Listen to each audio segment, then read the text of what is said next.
Hi friends, welcome to my channel. ఈరోజు fathers day కాబట్టి తండ్రి యొక్క ప్రేమ త్యాగానికి సంబంధించిన ఒక స్పెషల్ వీడియో చేస్తున్నాను. ఈ వీడియోని చివరి వరకు చూస్తే చాలామంది మనసుల్లో అనేకమైన మార్పులు వస్తాయి, మంచి మార్పులు వస్తాయి. కాబట్టి ఈ వీడియో చివరి వరకు చూడండి, 10 మందికి షేర్ చేయమని నేను రిక్వెస్ట్ చేస్తున్నాను. Thank you. మన తండ్రి మన మీద చూపించిన ప్రేమ త్యాగాన్ని మనం ఆయనకి ఏ రూపంలో ఎప్పుడు ఇవ్వాలంటే, ఆయన బతికినంత కాలం వృద్ధాప్యంలో ఆయన చిన్న పిల్లవాడులాగా ప్రవర్తించినప్పుడు, తన పనులు తాను చేసుకోలేని స్థితిలో ఉన్నప్పుడు ఆయన ఆసరాగా నిలబడి ఆ ప్రాణం పోయేంత వరకు మనం విసుక్కోకుండా, చిరాకు పడకుండా ఎప్పుడైతే చూస్తామో తప్పనిసరిగా ఆయన మనస్సు తృప్తి పడింది, ఆయన ఆత్మ కూడా తృప్తి పడింది. అలా అని బ్రతికినప్పుడు పట్టించుకోకుండా చనిపోయిన తర్వాత హంగు ఆర్భాటాలతో నా తండ్రికి ఈ కూరంటే ఇష్టం, నా తండ్రికి ఈ పిండి వంటలంటే ఇష్టం అని చెప్పి 1000 మందినో 2000 మందినో పిలిచి బ్రహ్మాండంగా దిన కార్యక్రమం చేస్తే అది మనం ఆయనకు ఆత్మశాంతిని చేసినట్లు అవ్వదు, ఆయన ఆత్మని క్షోభకు గురి చేసినట్లు అవుద్ది.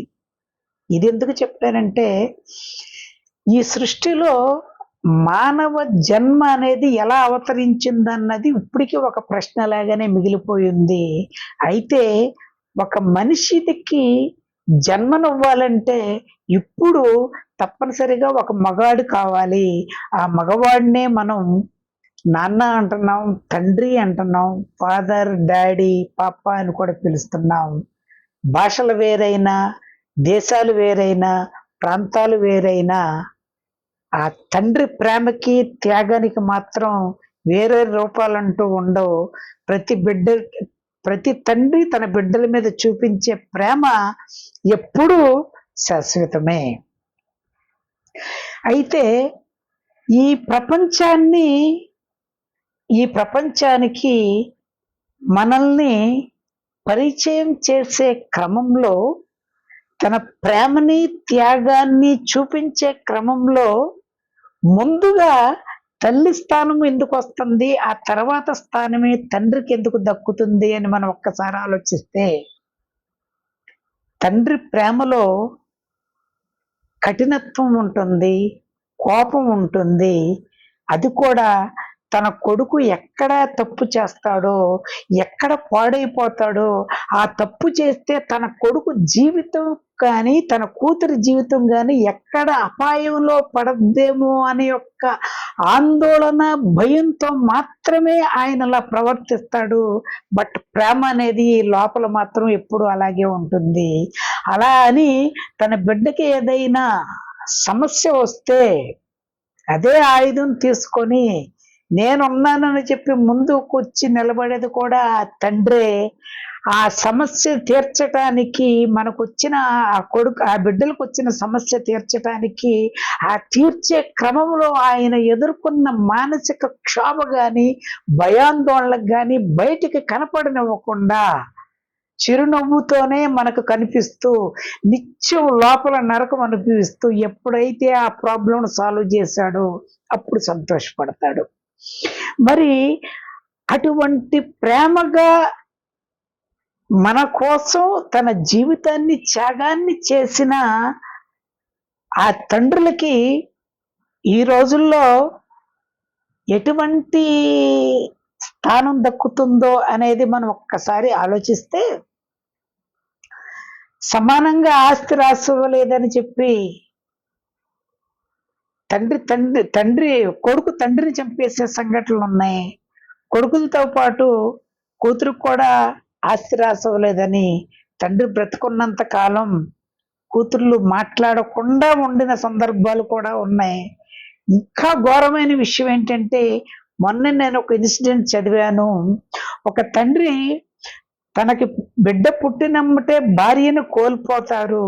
కోల్పోయిన తర్వాత మళ్ళా పెళ్లి చేసుకుంటే ఆ వచ్చిన ఆవిడి సవతి తల్లవుద్ది కాబట్టి, ఎక్కడ నా కొడుకుని ఇబ్బంది పెడద్దు అని చెప్పి తనకున్న కోరికలు సంతోషాలు అన్నీ సమాధి చేసుకొని తనలోనే సమాధి చేసుకొని ఆ కొడుకుని పెంచి బాగా చదివించిన తర్వాత ఎన్ని ప్రయత్నాలు చేసినా సరే ఉద్యోగం రాకపోతే తాను చేస్తున్న ఉద్యోగానికి వాలంటీర్ రిటైర్మెంట్ పెట్టి తన కొడుక్కి ఉద్యోగం వేపిస్తాడు.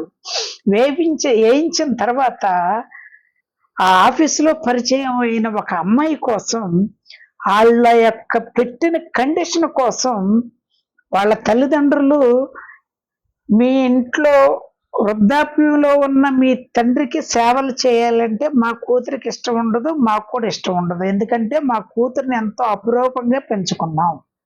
మీ తండ్రిని తీసుకెళ్ళి మీరు ఎక్కడన్నా అనాథాశ్రమంలో జాయిన్ చేయండి, మీరు ఏదన్నా చేసుకోండి. మీ తండ్రి లేకపోతేనే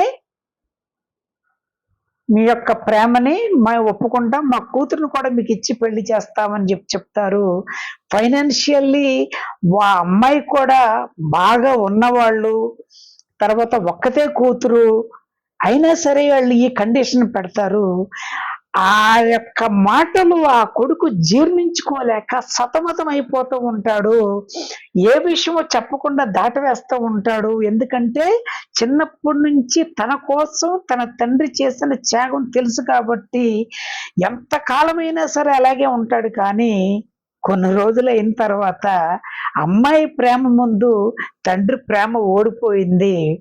ఆ అమ్మాయి కోసం ఒకరోజు తట్టుకోలేక ఇక నేను ఉండలేను అనే పరిస్థితిలోకి వచ్చినప్పుడు అతనిలోకి వచ్చిన ఒక ఆలోచన ఏంటంటే, అవును మా నాన్న బ్రతికితే ఇంక ఎంతకాలం బ్రతుకుతాడు, మా నాన్న కోసం అని చెప్పి నేను బంగారం లాంటి భవిష్యత్తు ఇస్తానని చెప్పిన ఆ అమ్మాయిని వదులుకుంటే, ఆ అమ్మాయిని పెళ్లి చేసుకుంటే నా జీవితం పూలపాన్పు అవుద్ది, నాకు ఏది కావాలంటే అది కాళ్ళ దగ్గరకు వస్తుంది, అందులో నేను ప్రేమించిన అమ్మాయిని కూడా చేసుకున్నట్టు అవుద్ది, కాబట్టి నా వివాహ జీవితం అంతా చాలా హ్యాపీగా ఉంటుంది అని చెప్పి వాళ్ళ తల్లిదండ్రులు చెప్పిన కండిషన్కే ఒప్పుకొని ఒకరోజు వాళ్ళ నాన్న దగ్గరకు వచ్చి, నాన్న మనం ఏదన్నా ఊర్లు చూసి కొంచెం క్యాంపులు ఇవి టెంపుల్స్ అవి చూసి వద్దాము, 4 రోజులు సెలవు వచ్చింది మాకు అని చెప్పి ఆయన తీసుకొని రైల్వే స్టేషన్కి వెళ్ళిన తర్వాత ఇద్దరు కలిసి ట్రైన్ ఎక్కుతారు.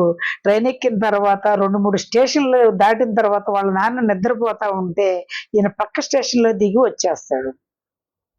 వచ్చేసిన తర్వాత ఆ అమ్మాయి ఇంటికి వెళ్ళి, మీరు చెప్పినట్లుగానే మా తండ్రిని నేను వేరే చోటకి పంపించేశాను, ఇప్పుడు మీకు ఇష్టమేనా అని చెప్పి హ్యాపీగా ఒప్పుకుంటామని చెప్పి ఒక వారం రోజుల్లో మ్యారేజ్ అరేంజ్ చేస్తూ ఉంటారు. మ్యారేజ్ చక్కగా జరుగుతూ ఉంది. ఇంకా తాళి కడతాడు అని అనంగానే అనుకునే లోపు వాళ్ళ తండ్రి రైల్వే పోలీసులను తీసుకొని మీ పెళ్లి జరుగుతున్న ప్రదేశానికి వచ్చి వాళ్ళ తండ్రి వాళ్ళ కొడుకుని చూసేది టయానికి తాళి కడుతున్నవాడు ఒకసారి ఆగిపోతే అప్పుడు కూడా ఆ తండ్రి అంటాడు, ఎరా నాన్న నీ కోసం ఇంత త్యాగం చేశాను, ఆ అమ్మాయి నాకు నచ్చింది నాన్న, నువ్వే అడ్డుగా ఉన్నామని చెప్తే నేను వెళ్ళిపోతానన్న నమ్మకం విశ్వాసం కూడా నీకు లేదారా, నన్ను ఏదన్నా ఒక అనాథాశ్రమంలో పెట్టిస్తే కనుక నేను ఉండనని నీ మాటకు నేను ఎప్పుడైనా ఎదురు చెప్పానారా, ఎన్ని త్యాగాలు చేసినా కనీసం నా కోసం నా గురించి గుర్తింపు కూడా లేకోకుండా ఎందుకురా నువ్వు అంత చెడ్డవాడు అయిపోయావు, అమ్మాయి ప్రేమ కోసం నువ్వు నన్ను బయటకు పంపించేశావు, వేరే చోటకు పంపించేశావు అని చెప్పి తర్వాత అయినా సరే తెలిస్తే గనక నీకెంత బ్యాడ్ నేమ్ వస్తుందిరా, చాలా తప్పు చేశావురా, ఎప్పుడైనా నీకు ఏది కావాల్సిన చిన్నప్పటి నుంచి తీర్చిన వాడిని ఈ ఒక్క కోరికను నేను తీర్చలేను అనుకుంటున్నావా అని అనుకునేటప్పటికి ఆ రైల్వే పోలీసులు అంటారు, ఇమ్మీడియట్ గా పోలీసులకు ఫోన్ చేసి ఇతను చేసిన దానికి కేసు ఫైల్ చేస్తామంటే, పొరపాటును చేయొద్దు ఎస్ఐ గారు, ఎందుకనంటే తండ్రి ప్రేమ అంటే ఏంటో తెలియాలంటే వాడికి పెళ్ళవ్వాలి, వాడికి పిల్లలు పుట్టాలి, ఆ పిల్లలు పుట్టిన తర్వాత వాళ్ళ మీద కలిగే ప్రేమ వాళ్ళను వదిలిపెట్టకుండా ఉండలేనంత త్యాగం వాడు చేసినప్పుడు అప్పుడు నాకు ఏం చేశాడనేది వాడు గుర్తు చేసుకుంటే నాకు చాలు అని చెప్పి చక్కగా తాళి కట్టరా అని చెప్పి ఆయనకి తాళి కట్టిన తర్వాత అక్షంతలేసి వెళ్ళిపోతారు. చూసారా ఫ్రెండ్స్, ఇంత అవమానం, ఇంత దారుణంగా ఇంత నమ్మించి మోసనం చేసిన తండ్రి యొక్క ప్రేమ త్యాగం మారదు కాబట్టే ఆ 2 పదాలని తండ్రి యొక్క చిరునామాగా మనం చెప్పుకుంటున్నాం. అయితే ఇది కొంతమంది మాత్రమే. చాలా మంది కొడుకులు గాని కూతుర్లకు గాని వాళ్ళకి పుట్టిన కొడుకుని గాని కూతుర్ని గాని వాళ్ళ తండ్రిని గాని తల్లిని గాని చూసుకొని చిన్న పిల్లల్లాగా చూసుకునే అనేక మంది కొడుకులు కూతుర్లు ఉన్నారు. వాళ్ళందరికీ మాత్రం happy father's day. Thank you.